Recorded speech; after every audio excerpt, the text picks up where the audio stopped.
Pienso que ha sido una bendición el ir estudiando, escudriñando el libro de Hebreos, enfocándonos en el mensaje y nos mantiene enfocados en la palabra y y a veces es difícil entender textos difíciles de explicar y muchas veces es bueno también tener un tipo de descanso y por eso esta mañana vamos a predicar algo que es tradicional, que es en tiempos de elecciones. Es un sermón donde tradicionalmente se predica un domingo antes o en el mismo día de las elecciones de un país. Es una práctica común, especialmente en los Estados Unidos, donde en los 1900 el predicador subiría y daría una predicación. Y no era un predicador tratando de decir por quién votar y siendo políticamente nada más. Pero el enfoque de este mensaje era para la iglesia entender los temas de preocupación y lo que la palabra de Dios tiene que decir acerca de esto. Y siendo un país cristiano, ¿qué es lo que la palabra de Dios dice acerca de los eventos de nuestro día? Tristemente, esta tradición se ha perdido en el último siglo. Los Estados Unidos hoy en día ni siquiera predica de la palabra de Dios, menos la aplicación en los temas políticos. Nos encontramos hoy en día viviendo en una cultura que nos dice cómo adorar y no votar, no saber cómo votar. Se nos dice que como entra en política, tenemos que acercarnos desde un punto neutral. Pareciera que el cristianismo no tiene el poder de cambiar mis convicciones para ver lo mejor para mi familia y mi país. Que tenemos que enfocarnos de un punto de vista neutral, dicen ellos. Pero bíblicamente no hay nada como neutralidad en la Biblia. Jesús dice, ¿estás conmigo o estás en contra de mí? No hay una tercera opción. No puedo estar alineado a la palabra de Dios fuera de la ley de Dios en un tema neutral. Si no estoy alineado a la palabra de Dios, estoy fuera de su ley. No hay tal cosa como la neutralidad. No importa los clichés que diga el mundo, dicen como tenemos que mantener separado el estado de la iglesia, o mi favorito es mantén a tu Dios fuera de mi cuarto. ¿Qué se dice aquí? ¿Qué estamos diciendo? Lo que se dice es que tú, cristiano, tienes que dejar tu Biblia fuera de la arena pública. Sé neutral. Saca a tu Dios de mi casa. Puede gobernar en tu casa, pero no va a gobernar esta tierra. Y esa actitud es una actitud llena de ignorancia e irracionalidad. No hay neutralidad. Y no solamente para cristianos. Nadie puede ser neutral. Es imposible. El inconverso llega a votar y no deja su filosofía humanista atrás. No, va a votar de acuerdo a sus dioses. Pero quieren que nosotros dejemos a nuestro Dios atrás y votar de una manera neutral. Amigos, hermanos, es imposible ser neutral. Ellos no están siendo neutral y nosotros tampoco. Dejemos que la Biblia hable en nuestras acciones. La Biblia enseña que Cristo es Rey de Reyes y Señor de Señores y es Señor de cada área de la vida, cada área de la vida. Esto incluye en los temas políticos y culturales y desde que ese es el caso, si te dices seguidor de Cristo, estás obligado a tomar su palabra a donde quiera que vayas. Y esto incluye en la casilla. No puedes dejar tus convicciones cristianas y decir que eres neutral. No puedes ser neutral y no deberías de serlo. Y al haber dicho esto, hay elecciones en 2 días. Y este es un sermón acerca de las elecciones. Y la Biblia llama a la iglesia a ser la sal de la tierra, ese agente que preserva. Y te puedo decir que la palabra de Dios dice mucho acerca de esto. Los Estados Unidos tienen muchos problemas, desde temas económicos, de inflación, deuda, hasta temas como crimen, inmigración, temas de guerra. La Biblia habla de cada uno de estos temas en detalle, en detalle. Y por la gracia de Dios, si tenemos esa gracia divina, espero que podamos cubrir estos temas pronto. Pero el día de hoy quiero enfocarme en un tema en esencial, donde yo creo que es el tema más importante en las casillas en 2 días. Y este es el tema de lo importante que es la vida. El tema del aborto, donde se ha puesto este tema en debates por décadas. En los últimos 50 años, desde 1963, donde se decidió en la corte legalizar el aborto. Desde ese momento, el aborto ha estado enfrente de nuestras narices en el tema político. Y este debate, donde se le dio a los estados el derecho de decir no a esta ley, muchos estados han implementado, como Texas, ha abolido esta ley del aborto. Pero tenemos que hablar de este tema esta mañana porque hay un partido, hay un candidato en específico que a este tema sea el tema principal de su campaña. Kamala Harris no están postulando temas políticos. No pueden, porque tienen ya historial. No, tampoco están preocupados por la inmigración. Están corriendo en un tema y un tema nada más, y es el tema del aborto. Es lo único que están interesados. Su campaña y sus premisas de implementar una ley nacional para implementar esta ley de protección a las mujeres, que significa que es una de las candidatas más pro aborto que hemos visto en un nivel de presidencia.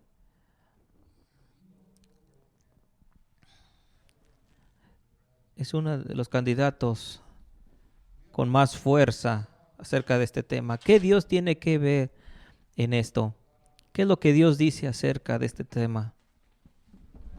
Porque te guste o no, el aborto será un tema central en las elecciones.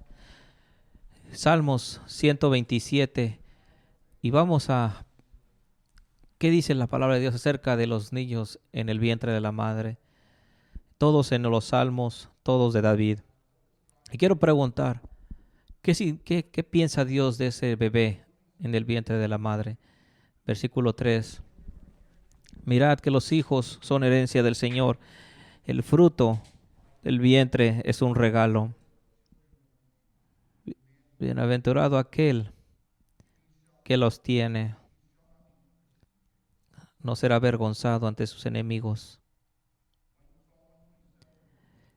127 en el versículo 3. Dice que son herencia de Dios mismo. No sé tu traducción, pero dice herencia de Jehová son los hijos, regalo. La Biblia dice que los hijos son un regalo de Dios mismo. Esa vida en el vientre de la madre no vino de mí, vino de Dios. Dios puso esa vida ahí, ¿verdad? Hemos cambiado nuestra terminología en este país para justificar esa vida. hablábamos de procreación. Esa es la terminación que quieren usar. ¿Qué es procreación? ¿Qué significa? Traer creación. Pero no es un acto humano, es un acto divino. Hablamos de procreación. Traer la creación de algo, de alguien. Ahora hablamos también de reproducción. ¿Qué es reproducción? Hacer una copia de algo, de mí mismo. La Biblia dice que el Señor dio y el Señor quitó. Esa es la premisa divina. Dios y solamente Dios da vida y es el único que puede tomarla. Esa es procreación. Pero cuando cambiamos la terminología, cambiamos lo que pensamos y empezamos a pensar que no es un acto de Dios, pero es nada más una mera procreación. Entonces si yo puedo dar vida, también la puedo quitar. Negar el Dios de la Biblia y negar la perspectiva bíblica nos guía a inmoralidad y nos lleva a un tema como aborto. Porque lo que está en el vientre, como dice en Salmos 127, es solamente un mero producto de mi acto sexual. Así que si es así, ¿cómo no puedo tomar acción sobre esa vida? Los salmos es claramente claro. Dios ha dado, Dios quita, pero esa vida es un regalo de Dios. Estamos aquí con la prerrogativa de dar vida o quitarla. Está fuera de nuestra fuerza. Si Dios no está en nuestra conversación, entonces cualquier cosa es permisible, inclusive el asesinato de nuestros propios hijos. Si la Biblia no le da la autoridad a Dios de darla y tomarla, el hombre la tomará. No solamente esto, pero la Biblia enseña que esa concepción, esa, ese ente tiene valor, dignidad y derechos ante la ley. Y este es el gran debate. ¿Cuándo esta persona empieza a tener vida? Todos sabemos que lo que está en el vientre es humano y es obvio, ¿verdad? Tiene un DNA, tiene 3 cromosomas, es el producto de 2 humanos. Por supuesto que es humano, pero ese no es el debate. La, la cuestión es cuándo tiene o empieza a tener dignidad, forma y derechos ante la ley. Y el mundo no tiene una respuesta a esto. Tenemos diferentes, inclusive incoherentes. Si le preguntas a un inconverso cuándo la vida empieza, hay tantas clases de respuestas. Bueno, cuando el bebé nace, de repente, tío, entonces tiene esta persona dignidad ya que nace. Qué arbitrario, ¿no? O dirían en el tercer trimestre, o cuando tiene un latido de corazón. Todo esto es arbitrario, sin sentido. ¿Qué dice el Salmos? Salmo 51. En, en el vientre de mi madre fui concebido. David no dijo donde mi madre me concibió un grupo de células y después nací. Tampoco se dice que algo que fuera humano hasta el tercer trimestre fui concebido. En mi madre he sido concebido. Se presupone que lo que se concibe en su madre es todo lo que es ahora, su persona, su ser, todo lo que es como ser humano estuvo presente en el tiempo de concepción. En pecado he sido formado y en pecado me concibió mi madre. Dice, no nada más esto, dice en pecado, en pecado. Hay un gran debate en este tema. El contexto de Salmo 51 es claro. Es un salmo de arrepentimiento. Dios está arrepentiendo de su pecado y dice, hágame un corazón nuevo y dame un espíritu. Se está arrepintiendo de sus pecados David, y en Salmo 51 David dice, en, en pecado me concibió mi madre. En la concepción ya era rebelde en contra de Dios, pero era una persona, pero no solamente eso, fue concebido ya en rebelión con Dios. Importante porque cada uno de nosotros somos responsables ante Dios por nuestros pecados. Y David dice inclusive hasta la concepción. David tenía dignidad, valor y personalidad al ser concebido. Finalmente, Salmos 39. Son salmos de adoración. David está adorando a Dios, a sus atributos, su naturaleza, por Dios quien es. Y empieza a adorar por la omnisciencia de el hecho de que Dios lo sabe todo. David dice, tú sabes, Señor, cuando me levanto, cuando me acuesto, conoces mi camino. Aún cuando la palabra no llega, Señor, tú conoces todo. David, adoras, conoces todo, dice David. Y no solamente su omnisciencia, sino su omnipresencia. ¿A dónde iré? ¿A dónde me esconderé de tu presencia? Si me levanto a los cielos, estás ahí. Si voy abajo al Seol, también estás ahí. Entonces, David está ahí adorando por la omnisciencia y la omnipresencia de Dios, pero también se adora porque Dios es infinitamente cuidador de sus hijos y específicamente los hijos desde el vientre. Me has cuidado desde el vientre de mi madre. Noten, es el mismo punto de Salmo 51. Me has formado.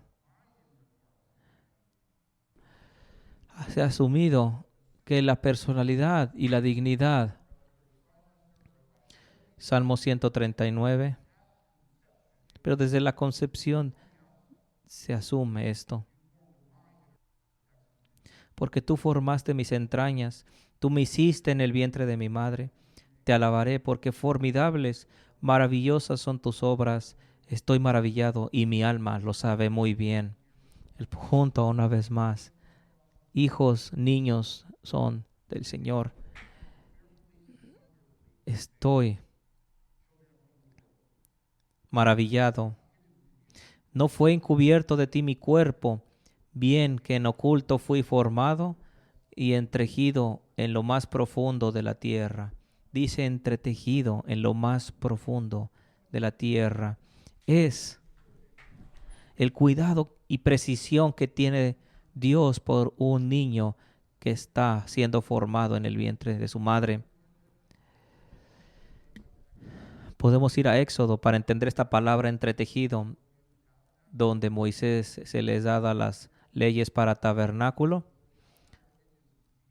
Es en detalle, hay tanta precisión, los tamaños, las medidas, los materiales.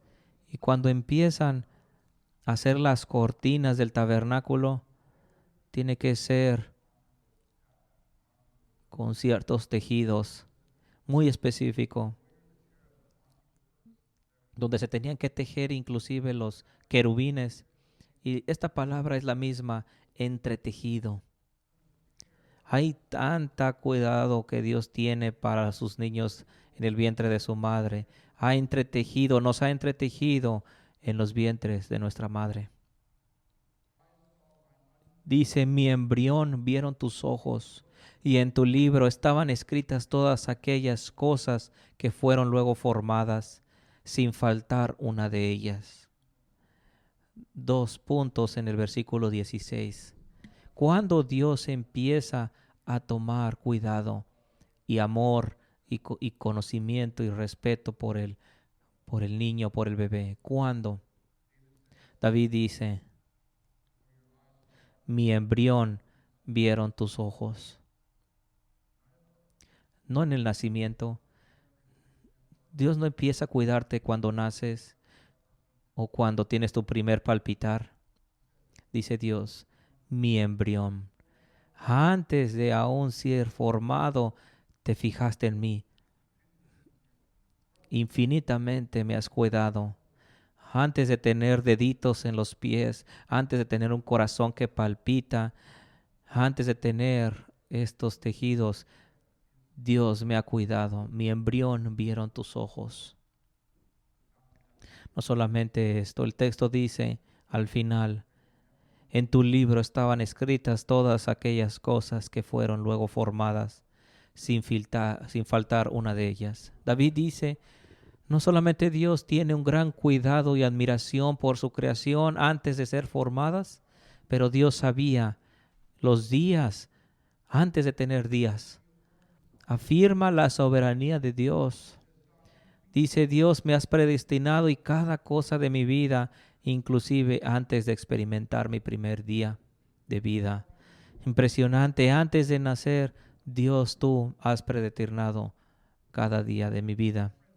Amigos, hermanos, no estamos adorando a un Dios que juega los dominós como los dioses paganos.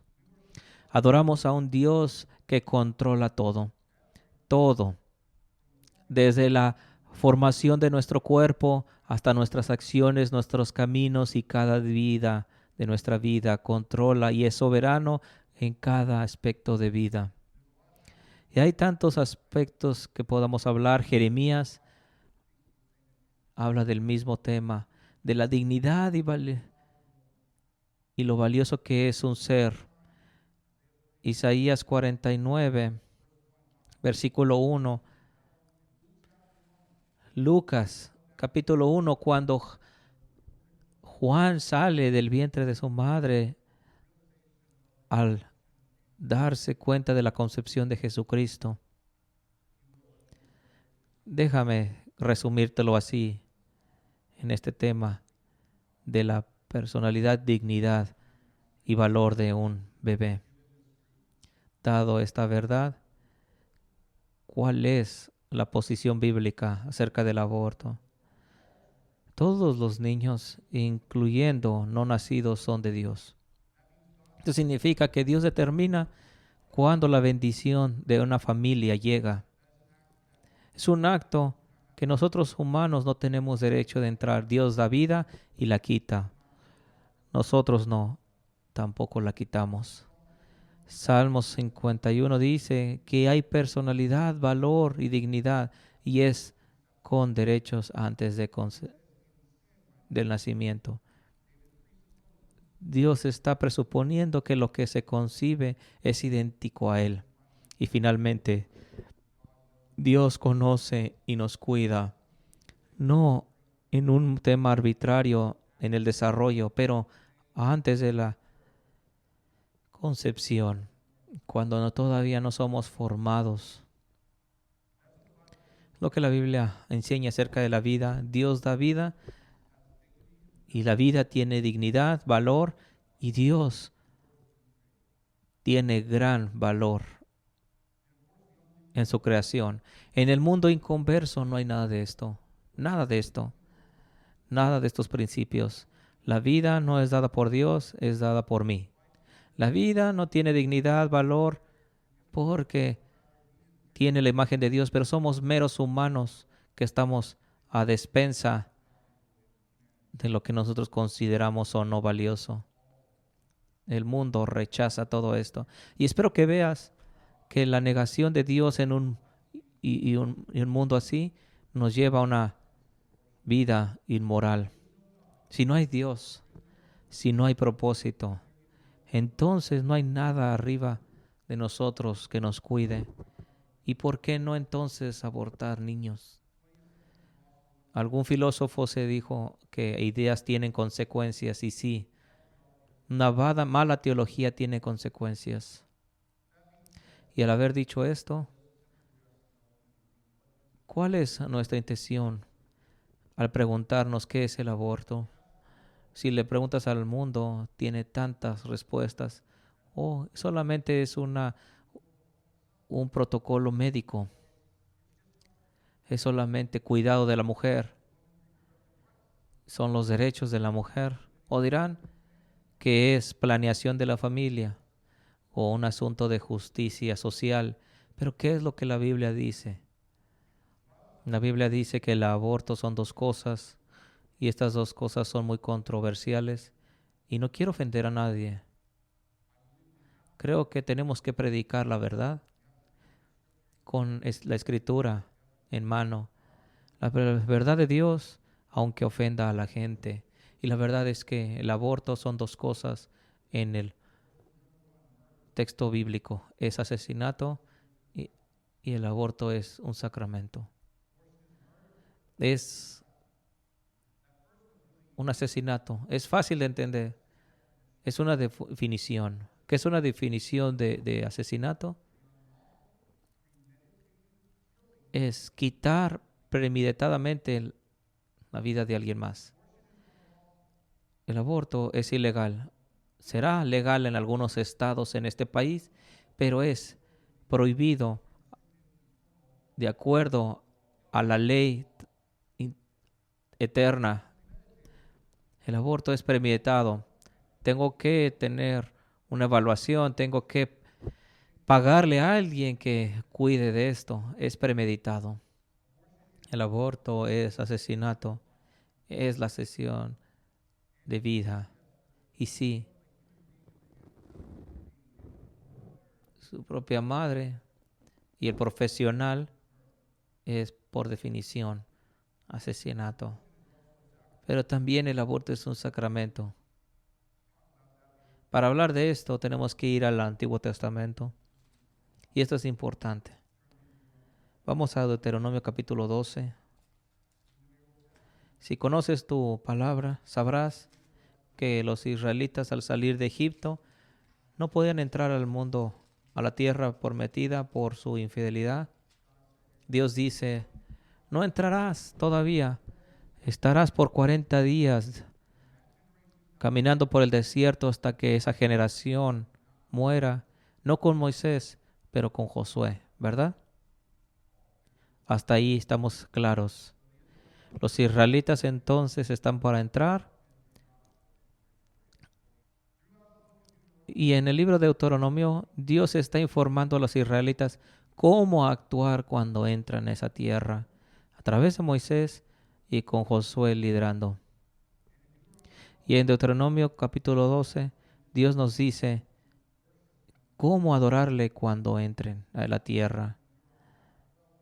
Cuando entren a esta tierra, verás a los cananitas que tienen prácticas injustas y no, se te prohíbe, no me adorarás en la manera que ellos adoran a sus dioses. Y el Señor dice, la manera en que ellos adoran a sus dioses es abominación a mis ojos. ¿Qué hacen? Porque sacrifican sus propios hijos a sus dioses.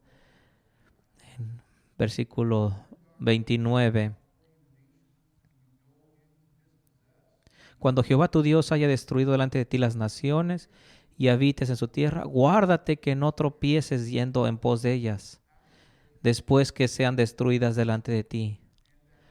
No preguntes acerca de sus dioses diciendo, no preguntes acerca de los dioses cananitas, diciendo, de la manera que servían aquellas naciones a sus dioses, yo también las serviré. No harás así a Jehová tu Dios, porque toda cosa abominable que Jehová aborrece, hicieron ellos a sus dioses, pues aún a sus hijos y a sus hijas quemaban en el fuego a sus dioses. Dice Dios, no copies a los cananitas, porque inclusive sacrifican a sus hijos a dioses falsos. Dios hace ese mismo punto en Levítico No darás tus hijos a sacrificio a Moloc, profanando la tierra del Señor. Yo soy el Señor. Advertencia, no ofrezcas a tus hijos como los cananitas lo hacen. Y por un tiempo escucharon, pero eventualmente cayeron. Eventualmente Israel empezó a adorar a estos dioses falsos, donde inclusive el rey Salomón empezó a implementar esto. Primera de Reyes, se nos dice que Salomón tenía este derecho por mujeres extranjeras, y muchas mujeres entraron en el corazón de este rey. Y, y el problema es de que alejó el corazón de Salomón a los dioses de estas mujeres. No escuchó Salomón, no escuchó las advertencias de David ni de Deuteronomio y aceptó esta práctica. Primera de Reyes, capítulo 11. Cuando Salomón era ya viejo, sus mujeres inclinaron su corazón tras dioses ajenos, y su corazón no era perfecto, porque Salomón siguió a Astoret, diosa de los sidonios, y a Milcom, e hizo Salomón lo malo ante los ojos de Jehová, y no siguió cumplidamente a Jehová como David su padre. Entonces edificó Salomón un lugar alto a Quemos, ídolo abominable de Moab, en el monte que está enfrente de Jerusalén, y a Moloc, ídolo abominable de los hijos de Amón. Y así hizo todas sus mujeres extranjeras, las cuales quemaban incienso y ofrecían sacrificios a sus dioses. Entonces Salomón terminó demandando, siguiendo las demandas de estos dioses falsos. Y se empeora. Salomón acepta estas prácticas paganas. El king Manasés inclusive lo hace en Segunda de Reyes. Y construyó altares y quemó sus hijos a través de mediadores y brujos, provocando a Dios en ira. King Ahab, Segunda de Crónicas 28. De 20 años era Acaz cuando comenzó a reinar, mas no hizo lo recto ante los ojos de Jehová, como David su padre. Antes anduvo en los caminos de los reyes de Israel, y además hizo imágenes fundadas a los Baales.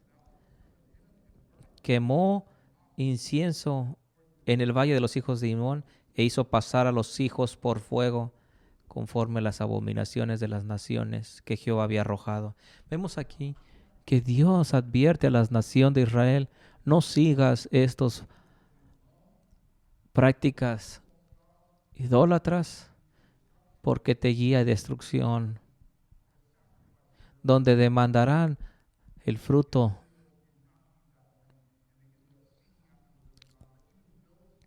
E inclusive vemos entonces que afuera de Jerusalén, en el valle de Hinnom, adoraron y sacrificaron niños, ofreciéndolos a Moloc.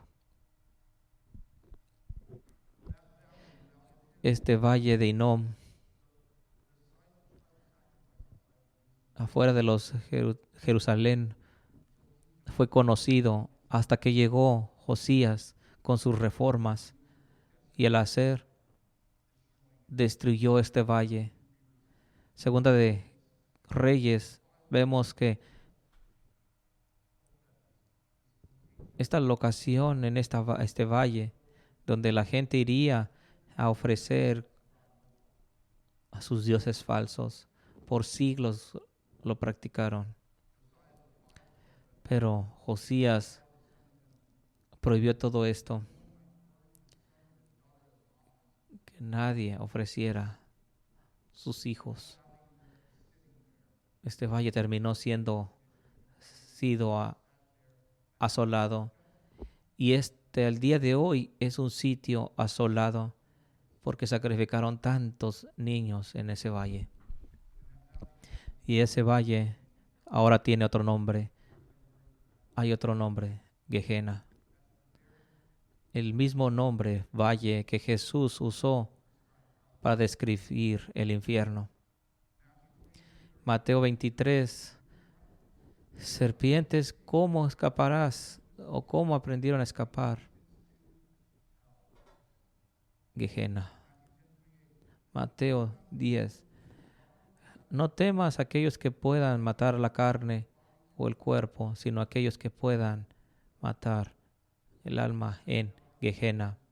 Ese valle fuera de la Jerusalén era visto como una maldición, como un juicio de Dios, porque tantos infantes hubieron sido sacrificados en esa tierra. Y dice Dios, ese es infierno, eso es Gehenna. Y eso es lo que es ese tema de aborto. En sus raíces es asesinato, pero es un sacramento, es un sacrificio a dioses falsos. Tan simple como esto. Y es la antítesis del mensaje del Evangelio. Jesús dice, mereces la muerte, eso es lo que mereces como pecador. Pero yo seré tu sacrificio, yo muero por ti. Confía en mí, en mi justicia será imputada en ti y tu castigo en mí. Confía en mí como ese sacrificio. Eso es lo que dice Jesús. Y en nuestro mundo se dice, no, hay otro sacrificio que puedes hacer. Los hijos no son regalo de Dios, son un problema. Arruinarán tu vida, no tendrás tu gran trabajo que quieres, puedes tener tanta promiscuidad que deseas. Hay otro sacrificio, sacrifica tu hijo, tu hija en el altar de conveniencia de tu vida. Es la antítesis del Evangelio y es un sacramento. Jesús dice, este es mi cuerpo, este es mi sangre. Y el mundo dice, no quiero esa copa del Cordero de Dios. Y si no es así, terminarán tomando la copa de ira del Cordero. Y esa valle de fuera de Jerusalén era un símbolo de muerte y juicio en la tierra. Y estuvo ahí, no usando para nada hasta que Jesús se refirió a ella como el infierno en la tierra.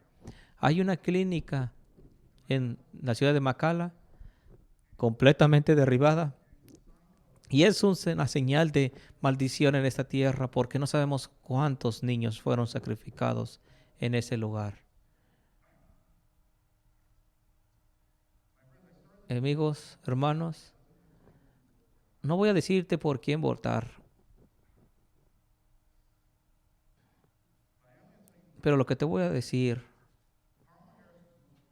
es que hay un candidato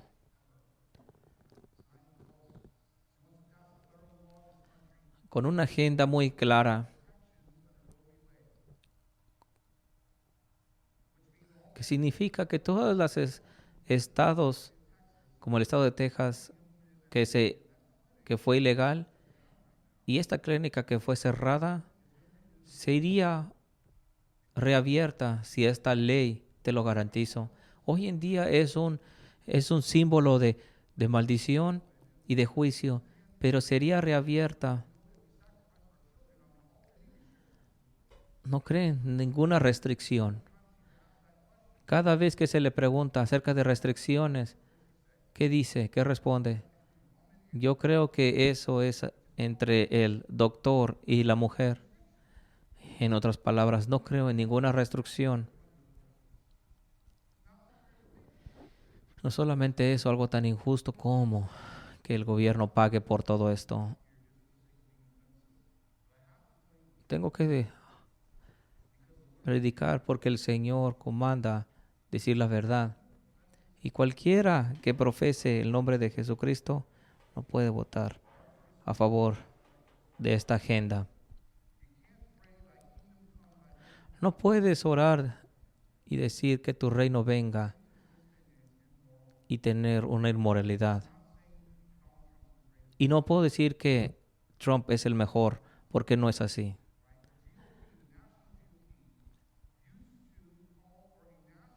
Donde inclusive Trump ha estado en palabras favorables a esto. Y el año pasado, en la convención republicana, callaron sus bocas. Donald Trump tiene muchos problemas en este tema también.